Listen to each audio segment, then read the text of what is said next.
Okay, let's talk about scaling, and this is definitely a super important video and really a super important concept.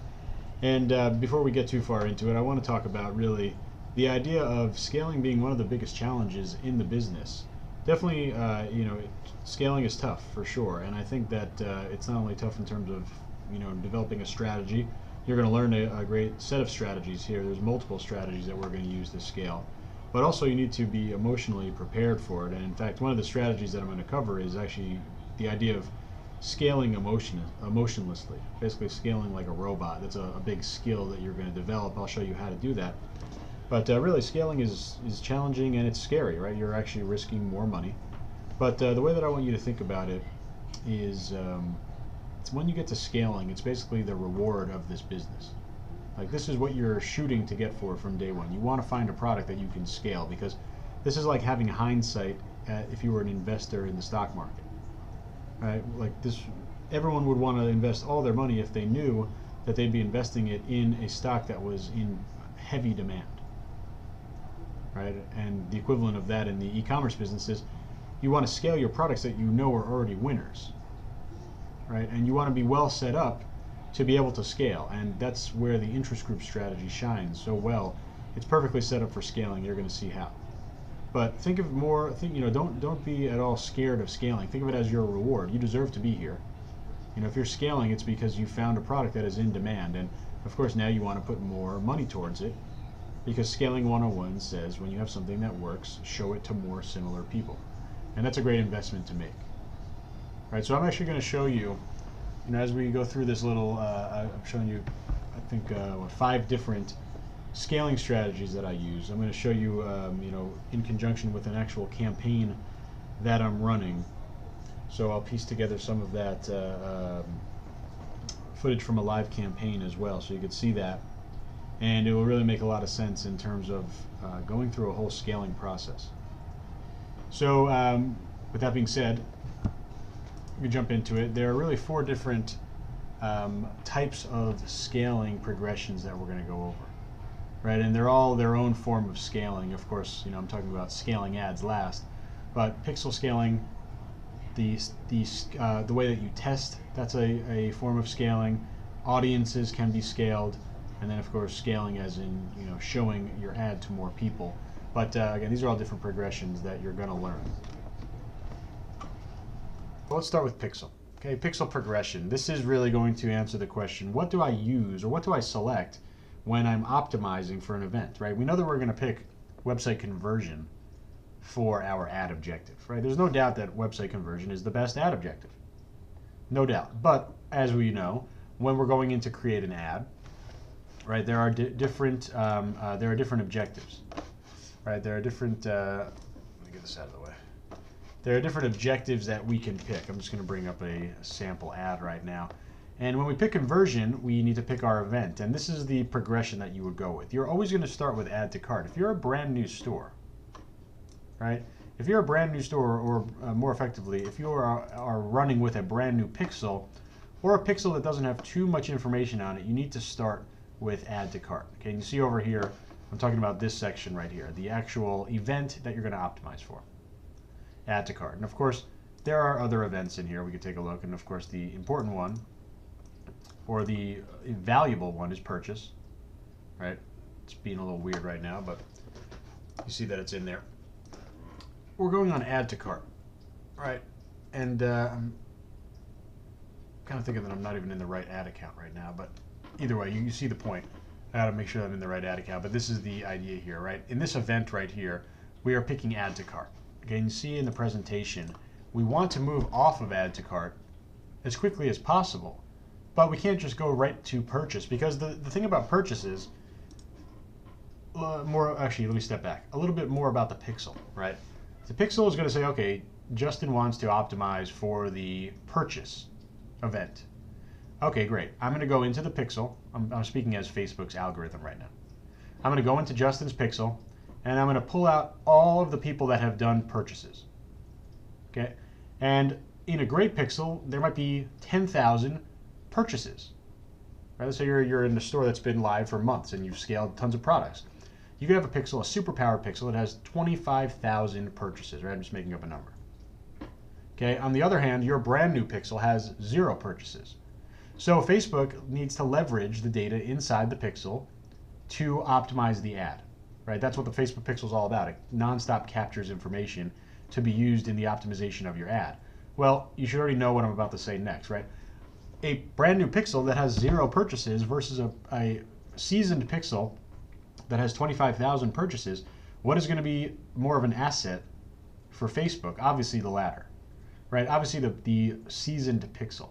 And why is that? It's because they're able to go in there and pull out the data about these people who have made these 25,000 purchases, and then Facebook is saying, okay, based on the targeting, in our case, based on the interest group that we're using, let's go find people that are going to perform similarly to these 25,000 purchasers.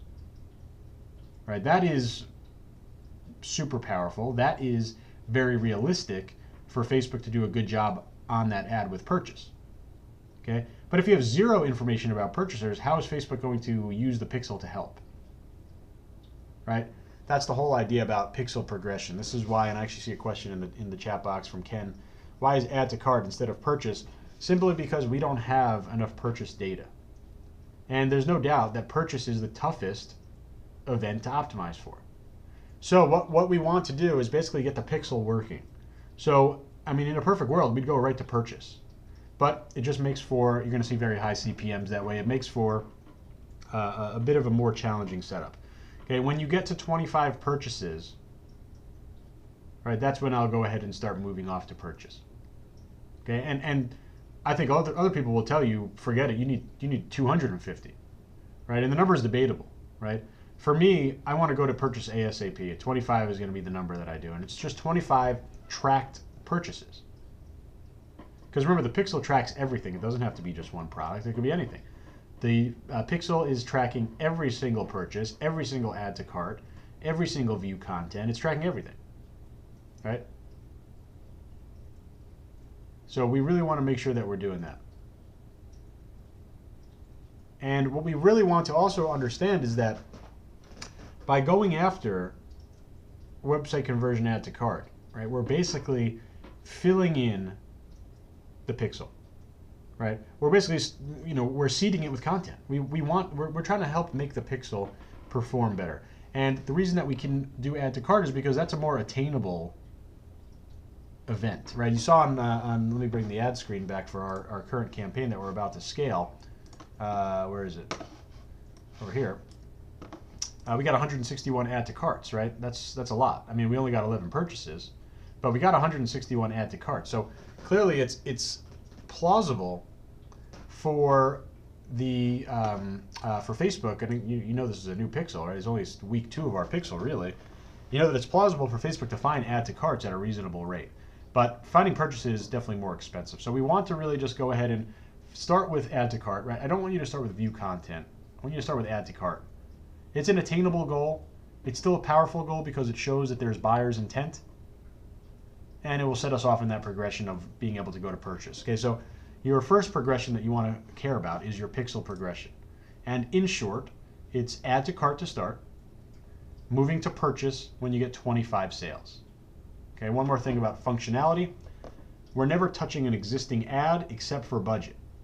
So if this happens where you reach 25, I mean, we could hit 25 sales today, right, for our product. Am I going to go in there and edit my ads to change it to add to cart to purchase? Absolutely not. Right? We're never touching anything that works. Now, what I would definitely do is my next launches, they're going to be purchase. Right? My next ads, they'll be purchase once I hit that 25, but I'm not going to go back and change anything. Okay? So, testing progression. Here's another progression. I've kind of already covered this, I think, in the 3rd class.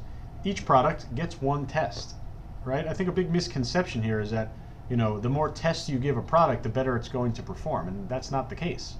Every product does not deserve multiple tests. Every product only deserves one test. Then, data about our ads, as we talked about, I think in class 2 or 3, right? Understanding the correct data to read, the CPM, CTR, CPC, that dictates if a product gets another test. Okay, I really want you to save your money on the ad testing. That is the whole idea of the volume game, right? We launch a lot of products. All right, this week we're going to be launching 8 products. They'll all get $25 spent. So I'm investing $200 hopefully finding a winner, right? Will I spend $26 on an ad? No, I won't. I'll spend $25 on an ad. I'll save my dollars. I'll save my pennies. I won't even spend $25 and 1 penny if I time it correctly. Right? And of course, it's unrealistic for you to stop it exactly at $25. But my point is, we want to make sure that we're only testing up to $25. That's how our testing progression looks. And after the $25, we just simply look at those scenarios, right? We have the obvious ones, the obvious cuts or the obvious scales, and then those middling ones, right, where we actually look at the back-end stats. Right, we look at the back-end stats. There, you have good stats. Remember, 2 out of the 3 of those good stats that I covered in the last class about reading ad data. 2 out of the 3 are good. You're going to give it another test. If you only have one out of the 3 or none out of the 3 that are good, well, what do? You turn the ad off and you don't test the product anymore. Okay, that's your testing progression. It's very, very simple. Again, it's just going to be the different scenarios, and you'll start to understand these scenarios. You'll be able to read these scenarios and react to these scenarios immediately, right, without thinking. It'll be like, just like reading the back of your hand. It'll be very, very easy, kind of like second nature, right? I could look at campaigns and I could see, and really, I mean, it should only take you a couple of times to do this, right? You look at your front end stats. Did I make profit? Yes or no? Right? Yes? Okay, great. Scale the ad. No? Okay. Turn the ad off. Okay, if no, look at the back end stats. Right? Low CPM, low cost per click, high CTR, great. That's a middling scenario where we have good stats. We're going to give it another try with one more interest group. Okay, and again, I covered that last time. This is just a little review. So, audience progression. Okay, audience progression, this kind of goes hand in hand with your scaling progression. So, we're all in phase 1, right? Up until this point, we're in phase 1 of our audience progression, and that is, of course, interest groups, right? We've been using interest groups, and we've been mostly intersecting our interest groups if possible. That's phase 1. Those are going to be our audiences, our interest-based audiences, and those are certainly where we're going to be making the most of our money. Okay, phase 2, which is going to happen today, phase 2 is going to be all about custom audiences. Okay, you got your retargeting audience, you got your lookalike audience, right? We got all of the audiences that we'd want to build, right? There's also page-based audiences that we could eventually build. That's going to be phase 2, and that really comes into play when we go into horizontal scaling, which we're doing today. Okay, phase 3, international audiences. Well, you'll see that the phase after, or the progression after horizontal scaling, is scaling internationally, right? So we would then need to build international audiences, and these are very simple, right? These are taking your phase 1 audiences and changing the country, right? Instead of United States, we would do our international group 1, and our international group 1 is Mexico, Australia, UK, France, and also New Zealand. That's a very small one. Okay, those are your 5 countries that you would add. Did I say Canada? Let's go. Canada, UK, Australia, Mexico, New Zealand. Yep. So those are the 5. Okay, so we would go there on international, right? And again, that's super simple. You'll see that under scale by scaling internationally. That's going to be, I think, phase 3 scaling. So phase 4 is the same as phase 1, except I told you when we were doing our interest grouping, there's built-in scalability in these audiences, right? Built-in scalability in the audience. You have the ability to simply unintersect your intersected interest group. So let's say you have something like the Cat Magazine interest group, and it's 5 million in size, but you've intersected it down to 300,000. Well, if you're getting all the way to phase 4 of your progression, meaning you found success with interest groups, you found success with the audiences, you found success internationally, now we're going to simply unintersect our audience. So that Cat Magazine example, if we intersected down to 300,000, we'd simply remove the intersect and go back to that bigger number, that whatever it is, 5 million, right? That's how you progress through audiences, right? This gives you tons of upside, right? Again, I call this the reward part of the business, right? We have a product that we know is working. This is our reward. Our reward is now having so many different people in different ways to show a winning product. Right? This is basically like having hindsight in the stock market. You know a product or you know a stock is doing well. Well, of course, now you'd like to kind of push all your chips into it, right? You want to go all in. And I'll teach you about all in the phases that I show you for scaling. Okay, so this is super important. Okay, this is the most important part of, I think, any part of the Facebook ad side of the business. There's two challenging parts of this business. Number one, finding customers. Number two, scaling. And I truly believe that we've, definitely hit a product that's desired, right? I mean, we're scaling it. Spend about $100 on vertical, right on the budget, and we found a product that definitely needs to get scaled. And remember, what is scaling? Well, it's just simply showing something that works. So our phone case, showing something that works to more similar people. And this is what the scaling progression is all about.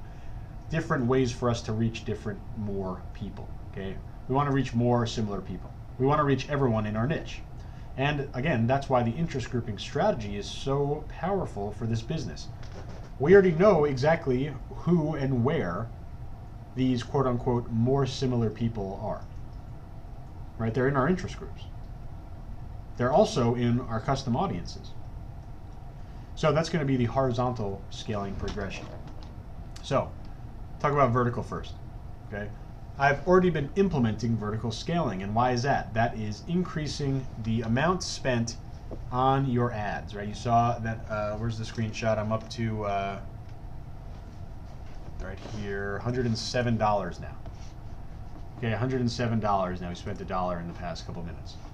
Okay, $107 on our total spent, right? Well, if we were doing $5 a day, it would take a while to get up to $100, right?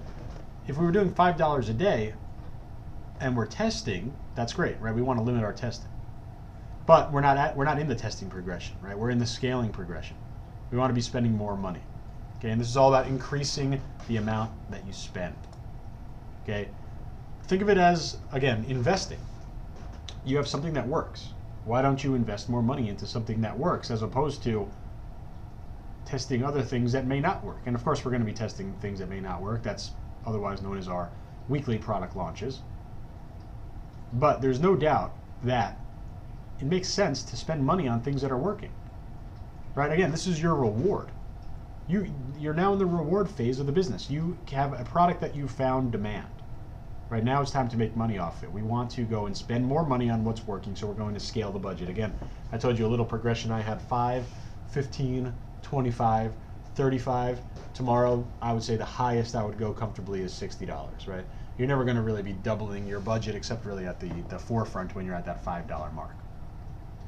So again, if you're in the T-shirt bootcamp, you just have access to these scaling rules. But again, they're basically just rules that I've created that allow me to scale robotically. Very important when we're talking about vertical scaling, okay? Vertical scaling, you have more money on the line. And in fact, after this call ends, I'm going to have at least 2, 3, 4 times the amount of money on a daily basis being spent to this product than I did before. So my point of that is you have more money on the line, you have more risk. And with risk, of course, we're all humans, comes emotion, right? And the worst thing you could do is let emotion come into play when you're scaling your ads. When you're making decisions, you need to be a robot, right? That's why I create the scaling rules. I needed rules set up so that they are predetermined, right? Because the worst thing you can do is tomorrow, right? So you wake up and you see that today we had 20 sales, and you say, oh my God, this is unbelievable, amazing.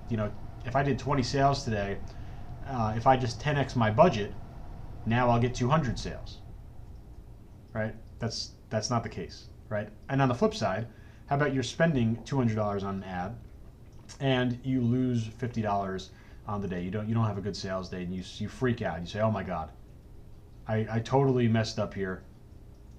Right now I need to shrink my budget. I need to go back to $5, right? Because you're scaling emotionally, right?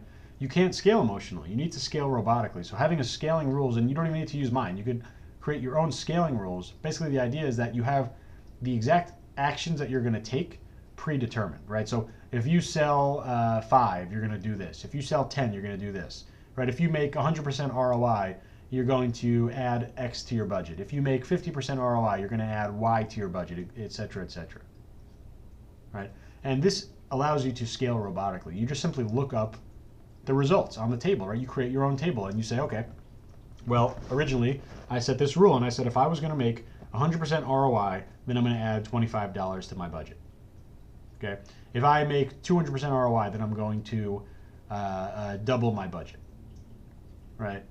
Having these rules predetermined, I can't tell you how valuable. I mean, this completely changed my business, right? This completely changed the way that I look at the business, right? Because I'll tell you the truth, scaling is scary, right? It was definitely, and I think it still is, seen as one of the most challenging parts of the business. It definitely was for me. It was that this was what was holding me back from having those huge months.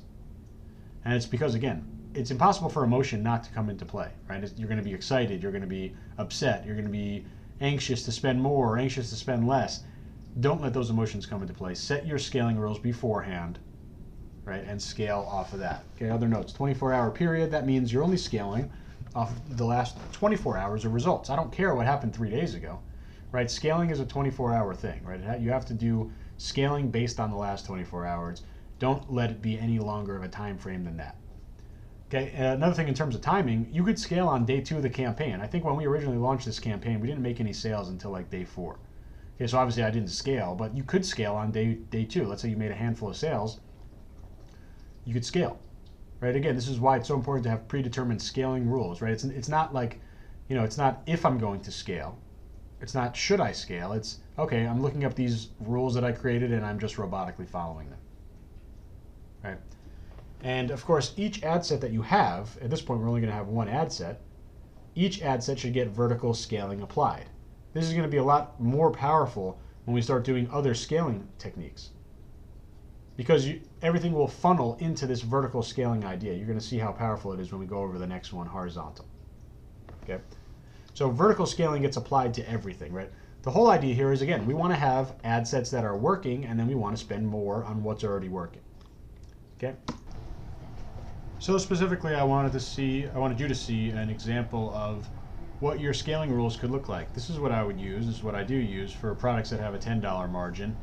And you could feel free to take these rules or just kind of use these as guidelines to build your own. It's definitely important that you kind of, at least if you don't build your own, at least kind of understand what the rules mean. So again, there should be no emotion involved when you're going ahead and actually scaling these when you go and do your your ad reporting and your management and stuff. So when you go and actually look at your ad results, you just simply, or what I do is I just simply look up this table, right? And I'm just going to kind of describe briefly what it means on each level. It says budget $5. That's obviously your daily budget, right? And if this is assuming a $10 margin product, for example, let's say you had a day where you had a 900% ROI, that would be selling 5.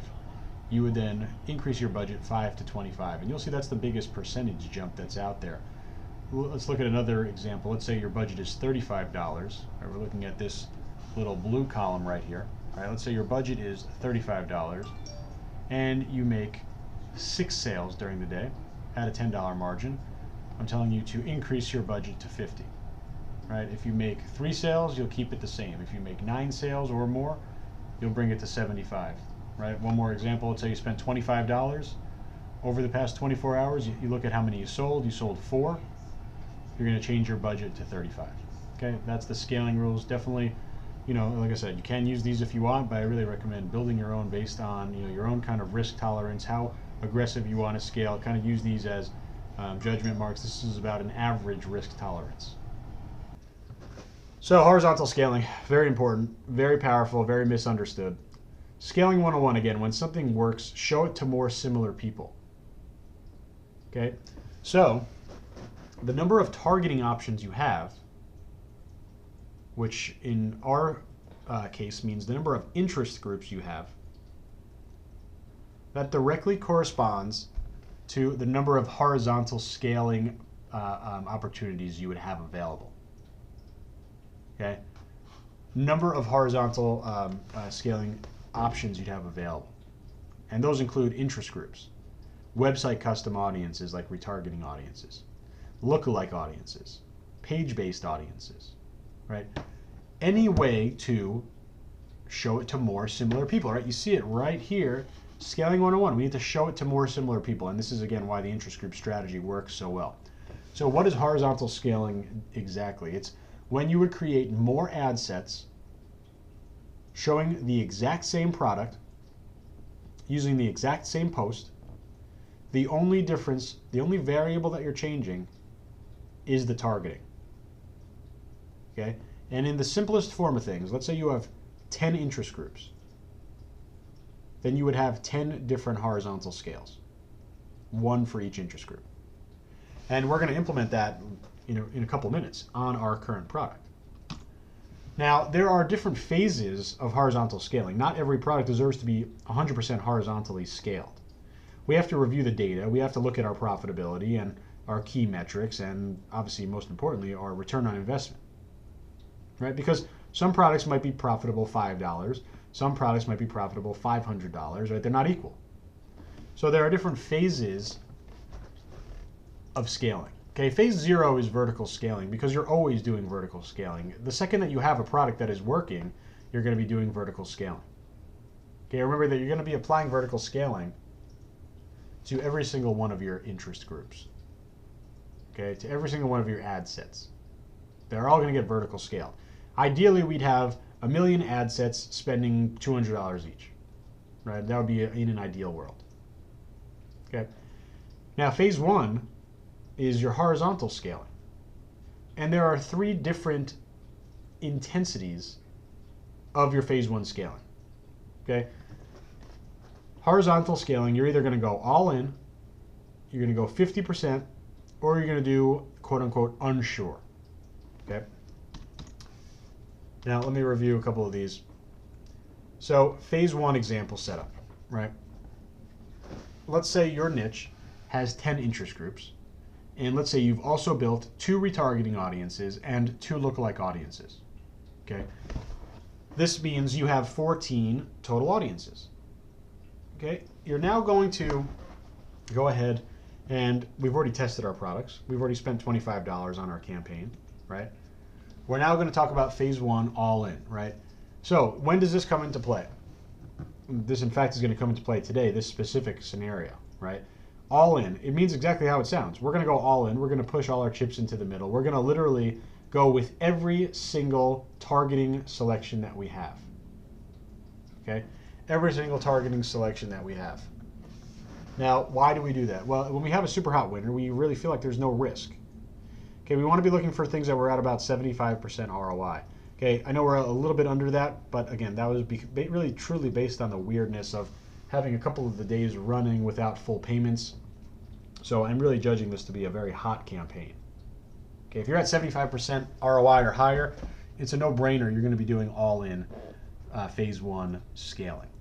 Okay, there's no harm in this, right? In my opinion, there's no harm in showing it to everyone as soon as possible because you've already proven that the product is hot. Right? Again, this is the idea of investing more into what's working. So using the example that I laid out here with 14 total audiences. Okay, obviously one of them is already in use for the original ad set that we did to test this campaign.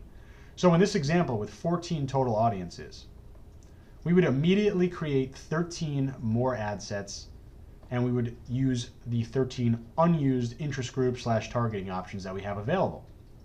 Right? So each of these ads, each of these new horizontally scaled ad sets, they'd start at $5. They'd run for $25, right? Every ad set is individual, okay? So if you had success with one ad set, it does not mean you're going to have success with the next, right? Now, obviously, you're going to have a really good chance of success because the interest group strategy is all about people who are similar, right? So you're going to have similar people looking at it, but you need to really keep in mind that every ad set is different, right? Success from one ad set guarantees you nothing in another ad set, okay? Always keep that in mind. But as soon as you're done with all-in scaling, you'd immediately go from one ad set to 14, right? You would literally 14x your spend immediately, right? You would literally spend a lot more to this product because instead of having one ad set, you'd have 14. Okay, you can see how valuable, how powerful that is. And by the way, vertical scaling gets applied to each of these ad sets as well.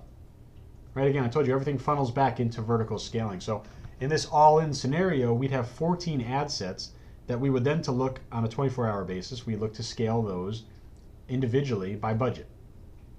Okay, so you could tell, obviously, going to be incredibly valuable if you find a really hot product that you could then scale horizontally and vertically.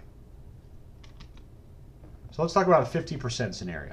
Okay, product is profitable. You're getting between 35 and 75% ROI. It's not insanely hot, but you're selling it consistently, right? And I think that the ROI number really makes a lot of the decision making for you. Okay. In this case, we would feel like there's a slight risk in showing it to 100% of the audience, right? We're not exactly sure that it's an unbelievable all-in winner. I mean, we're definitely very confident. We're definitely very happy. What we're going to do is go in 50% of the way. Okay, so again, in our scenario, right, we have 14 total audiences. One of them is already obviously being used, so we really have 13 total audiences to scale to. We're going to create 6 ad sets, and we would pick 6 different interest groups to apply to those horizontally scaled ad sets. So it's not as powerful as all-in. Right, all in, we would have gone in with all 14 of our interest groups. On the 50% scale, we're only going with half of them. Okay, so you'd immediately go from 1 ad set to 7. Okay, because we'd be adding those 6 additional ad sets. Okay, now there's a part 2 of this. Each of the phase 2 50% ad sets get to $25, $5 a day, $5, right? You're going to vertically scale any of them that are working, okay? Now, here's the rule. If you pick up 2 more winning ad sets, basically that means at the $25 mark, if 2 of these horizontally scaled new ad sets, right, out of the 6 you created, if 2 of them are winning, aka profitable, then we'll scale the other 50%. Basically, then we'll go all in. Right, we'll exhaust our options for targeting.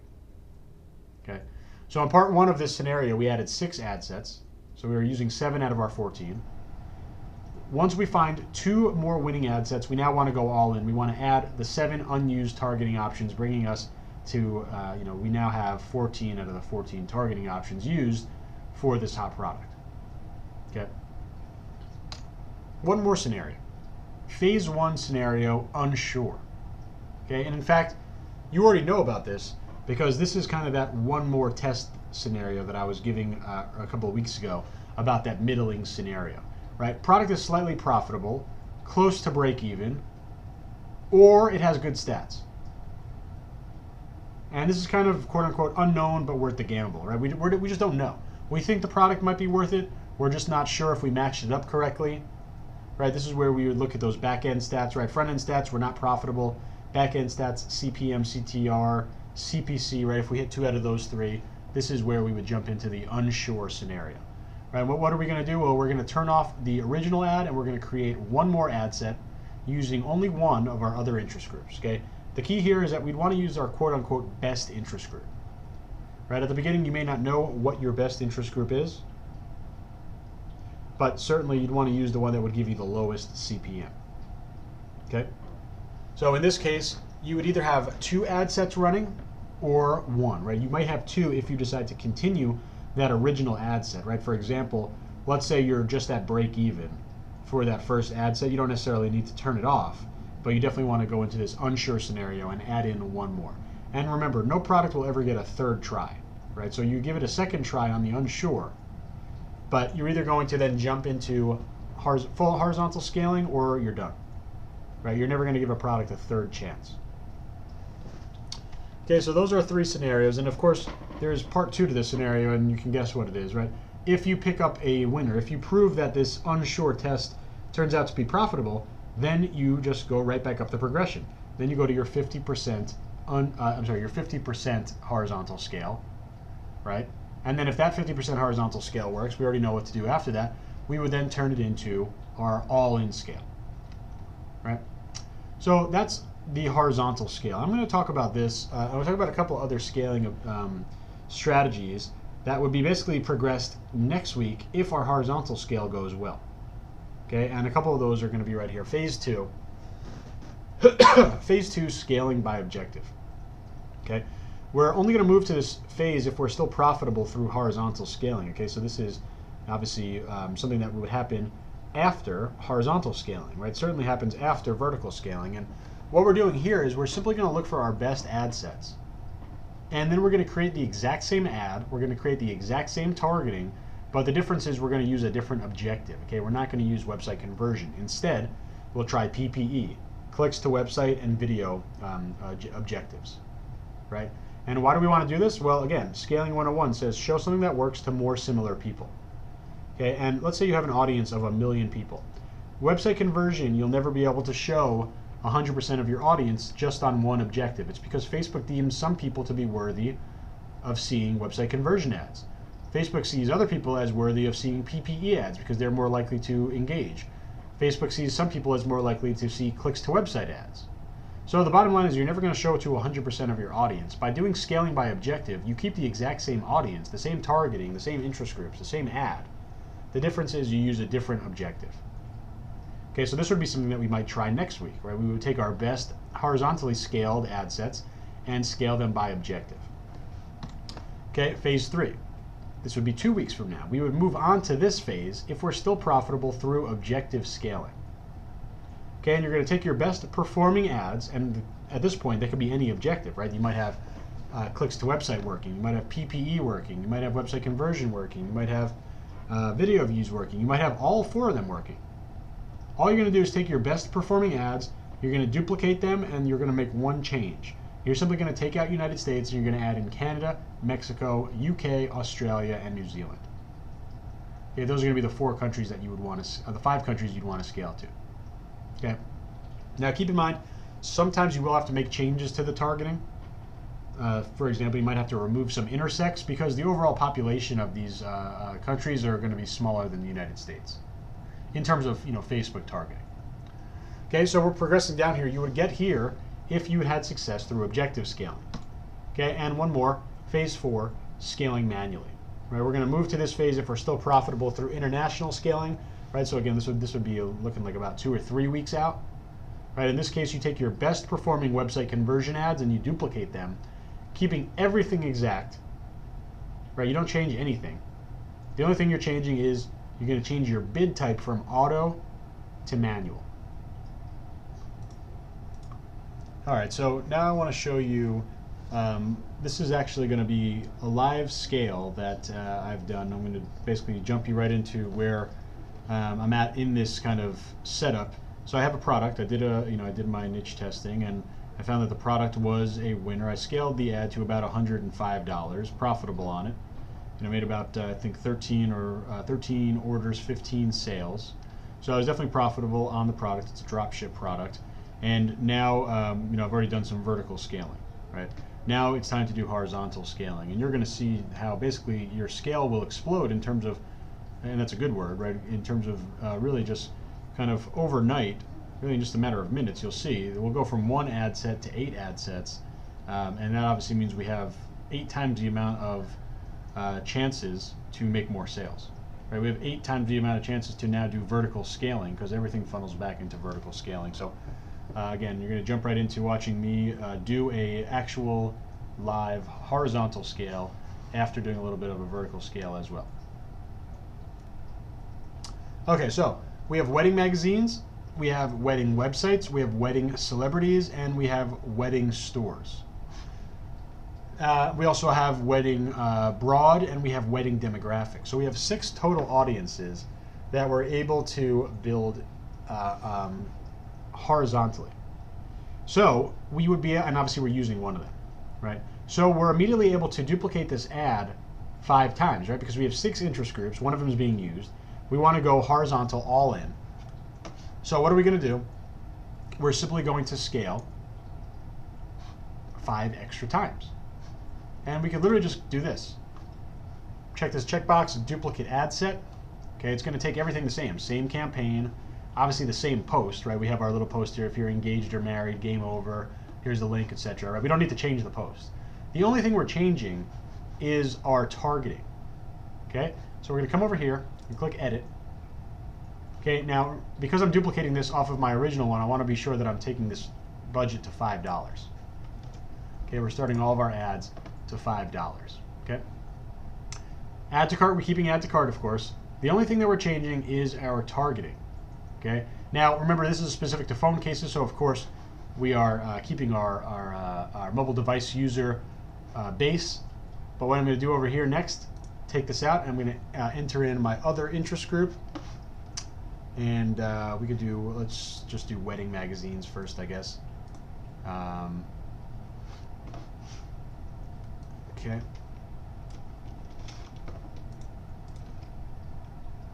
So we got our wedding magazines in here. And we're at 440,000 in size. No need to intersect. We're already inside of our sweet spot, 75,000 to 500,000. And this is our magazine interest group. I'll come up over here. I like naming him what the interest group is now that I'm in the horizontal scale. So I can move pretty quickly when I'm doing my reporting and just kind of understand. So literally, I'm going to do this 5 times, right? I'm going to do this 5 times over here. So then, of course, I'll place this order. We just have to do this a couple different times. So we have our magazine interest group now added into this scale. And again, we're going to have a lot of ad sets here, right? We're not going to be starting at $35 for these new ad sets because every ad set is individual, right? Every ad set is individual. So now I'm just going to go over here. I'm going to duplicate off of this one now. Edit over here. Okay, how about this time we build, I don't know, let's build the websites. Let's do the websites. But we're going to do all of them, so it really doesn't matter what order we're doing. So we'll do websites. And I got my list of websites. So, of course, I'm going to remove the magazines, and I'm going to add in my list of websites here. Okay. Looks good. 1.4 million in size. We need to intersect. Okay, we know how to do that. We're looking for the biggest interest in size. Looks like it is the knot. So I'm copying that, removing it, narrow further, and I'm placing it in there. Where is it? Whoops.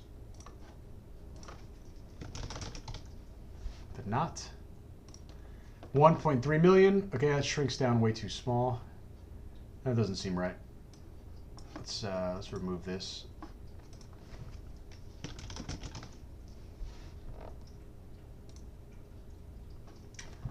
So that's obviously just something weird with Facebook. Let's try Style Me Pretty instead. Fewer than 1,000. Why are we still like that? That's weird. Let's see.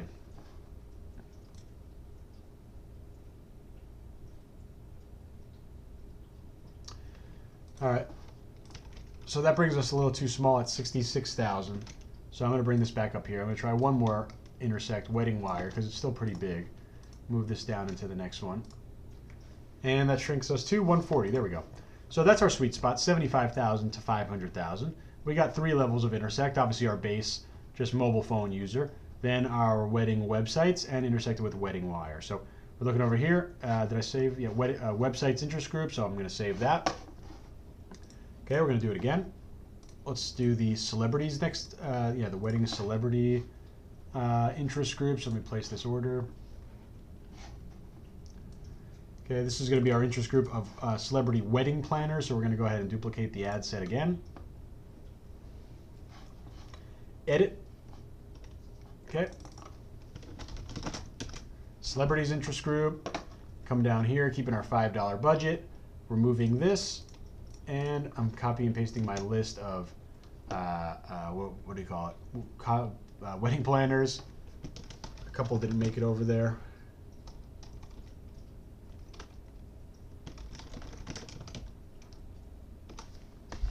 Okay, so these are our wedding planners. Again, no intersect needed. We're right there at 170,000. And we're going to save this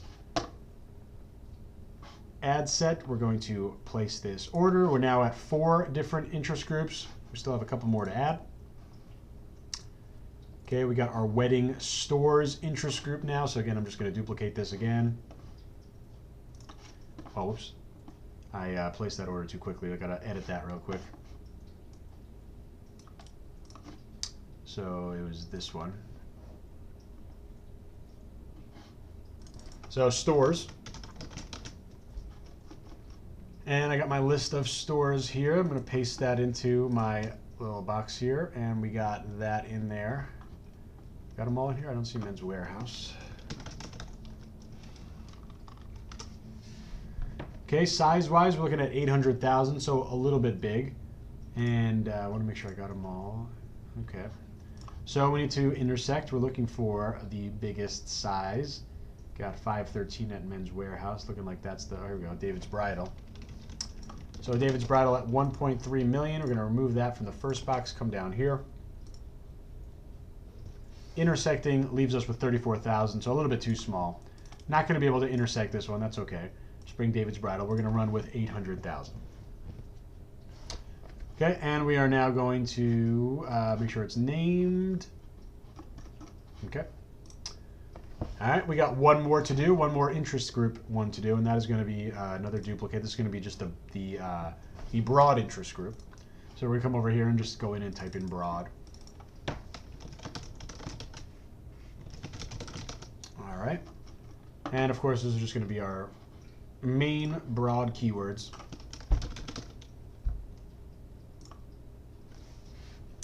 $9.7 million. Totally normal, right? We're doing something very broad, right? We're going to see huge numbers. That's the whole idea of broad. And we're going to save this. So again, we had one ad set just 10 minutes ago. Now we have 6, right? Now we have 6 ad sets over here. Okay, we have 6 different ad sets. And this is looking like a really nice scale. Okay, now there are a couple of other audiences that we'd want to build.